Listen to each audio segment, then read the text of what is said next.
میٹھا میٹھا پیارا پیارا میرے محمد کا نام. وقال رسول الله صلى الله عليه وسلم في موضع آخر: الحياء شعبة من الإيمان، أو كما قال عليه الصلاة والسلام. محترم سامعین، ہمارا یہاں بیٹھنا جو ہے یہ دین کی بات کو ایک دوسرے تک پہنچانا ہے، تاکہ کل قیامت کے دن ہم یہ بہانہ نہ کر سکے، یہ نہ کہہ سکے کہ ہمیں کسی نے سکھایا نہیں، ہمیں اس چیز کے بارے میں پتہ نہیں تھا، اس لیے ہم نے اس پر عمل نہیں کیا. ہمارا جو مقصد ہے اور پروگرام کا جو مقصد ہے وہ یہ ہے ہماری اپنی اصلاح ہو جائے. اگر آدمی کے اندر اپنی اصلاح کی فکر ہے، اگر کوئی ایسا آدمی ہے کہ جس کے اندر اپنی اصلاح کی فکر ہے اور وہ دوسروں کی اصلاح بھی کرنا چاہتا ہے تو اس کی بات میں اثر ہوتا ہے. اس لیے سب سے پہلا مقصد ہمارا یہ ہے کہ ہم اپنی اصلاح کرنے کے لیے یہاں پر آئے ہیں اور اپنی اصلاح کے ارادے سے یہاں پر آئے ہیں،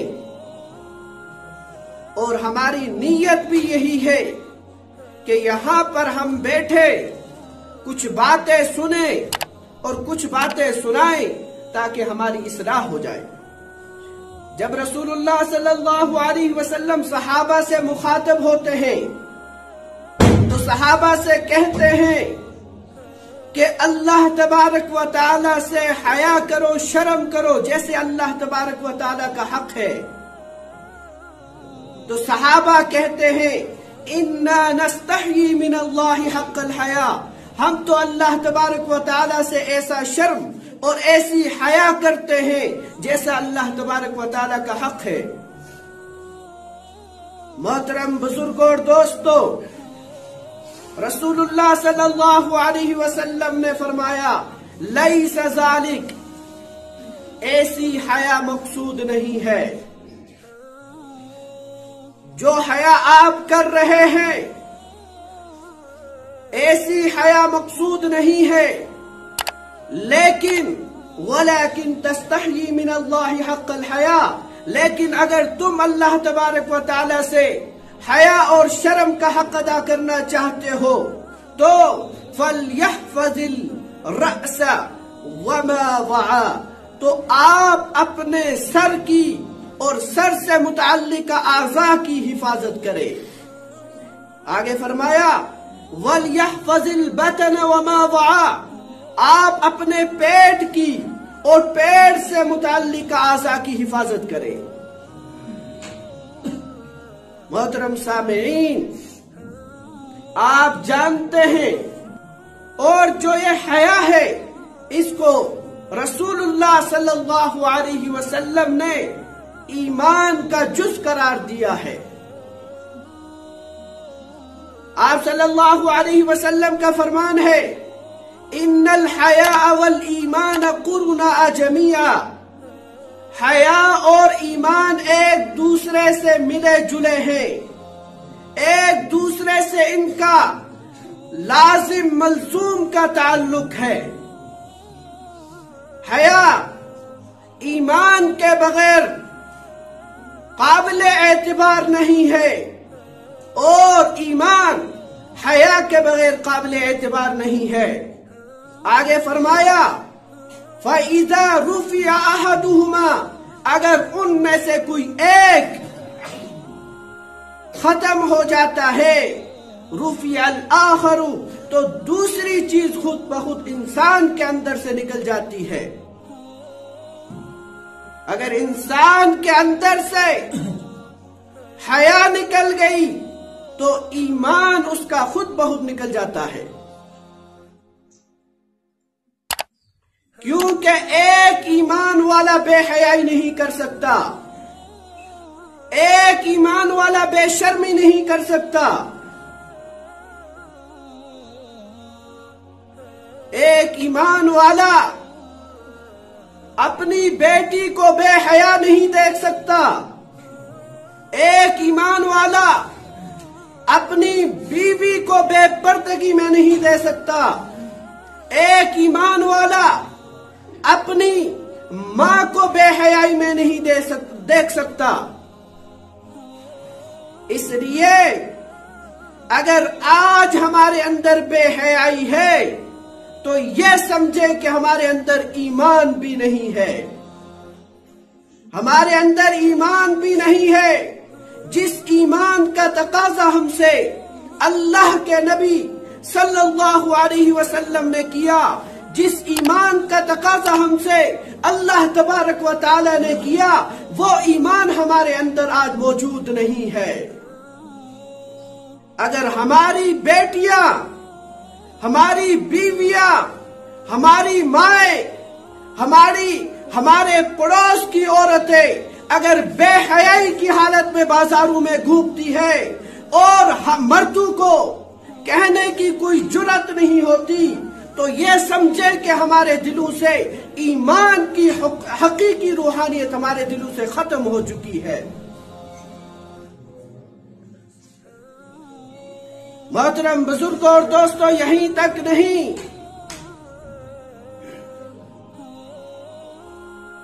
حیا کو اسلام کی ایک خاص عادت بتلایا ہے۔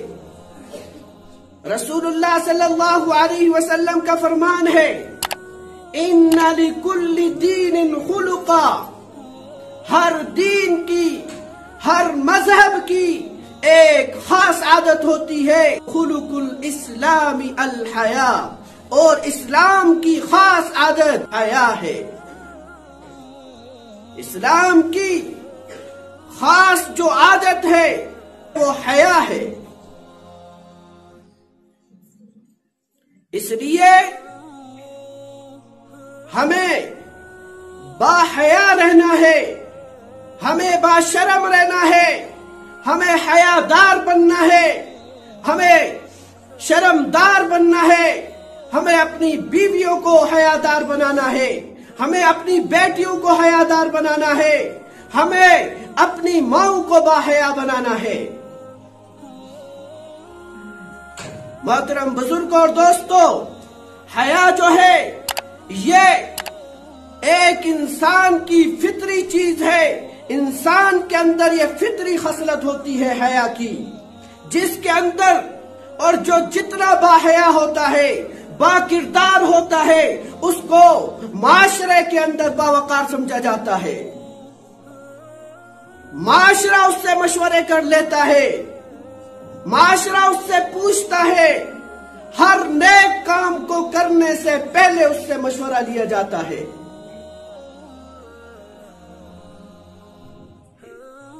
اس لیے ہمیں اپنے گھروں میں حیا کو پیدا کرنا ہے، ہم نے اپنے بچوں کو باحیا بنانا ہے، ہم نے اپنی بیویوں کو باحیا بنانا ہے، اپنی بیٹیوں کو باحیا بنانا ہے، اپنی ماؤں کو باحیا بنانا ہے۔ رسول اللہ صلی اللہ علیہ وسلم کا ایک اور فرمان ہے، آپ صلی اللہ علیہ وسلم نے فرمایا، الحیاء من الایمان، حیا جو ہے یہ ایمان کا جز ہے، اور ایمان سے کیا ملتا ہے؟ الایمان فی الجنہ، اور ایمان سے جنت ملتی ہے۔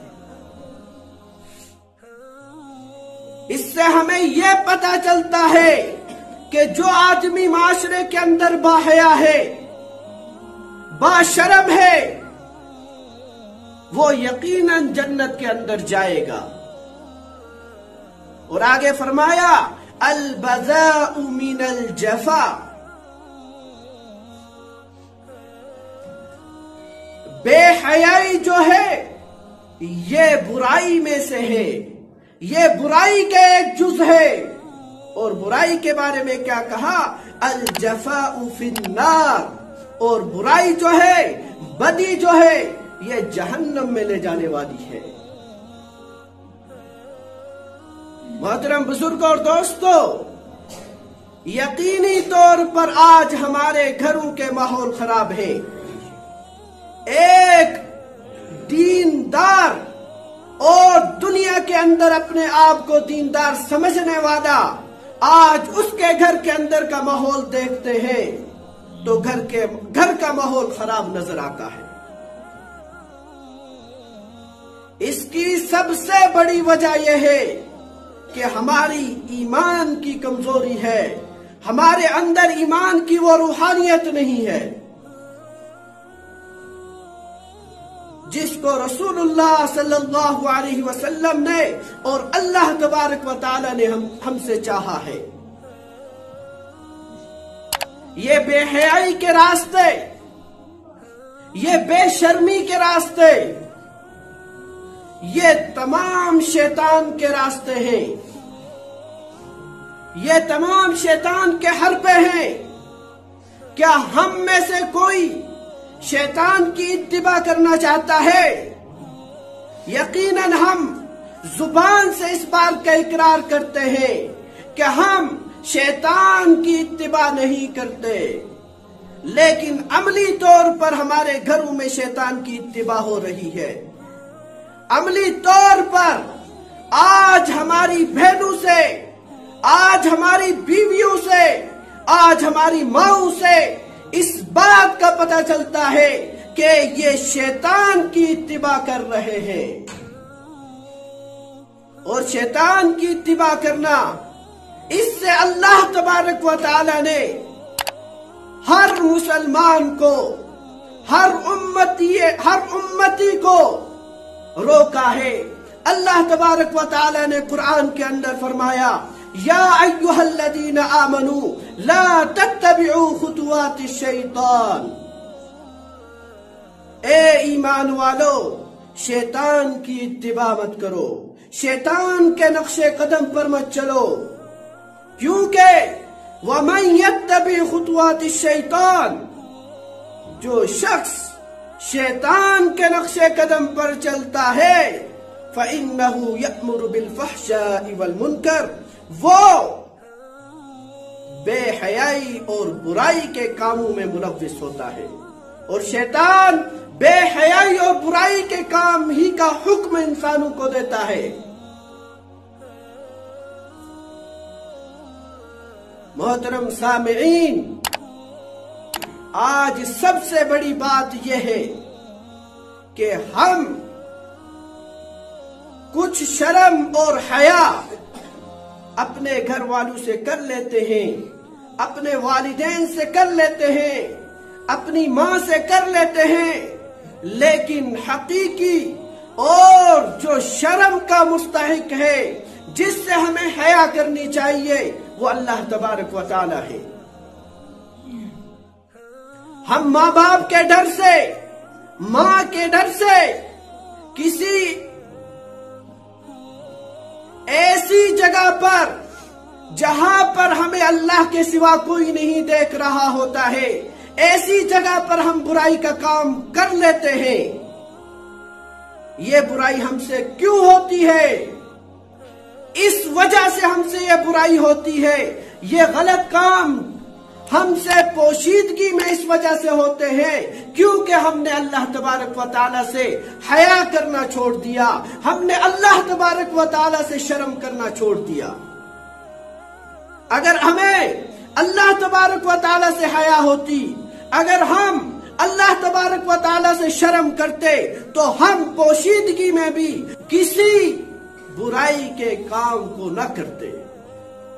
لیکن محترم بزرگوں اور دوستو، اگر ہمیں پوشیدگی میں بھی غلط کاموں سے بچنا ہے تو اللہ تبارک و تعالی سے حیا کو، اللہ تبارک و تعالی سے شرم کرنی ہے۔ اور اللہ تبارک و تعالی سے شرم کیسے کریں گے؟ اللہ تبارک و تعالی سے حیا کیسے کریں؟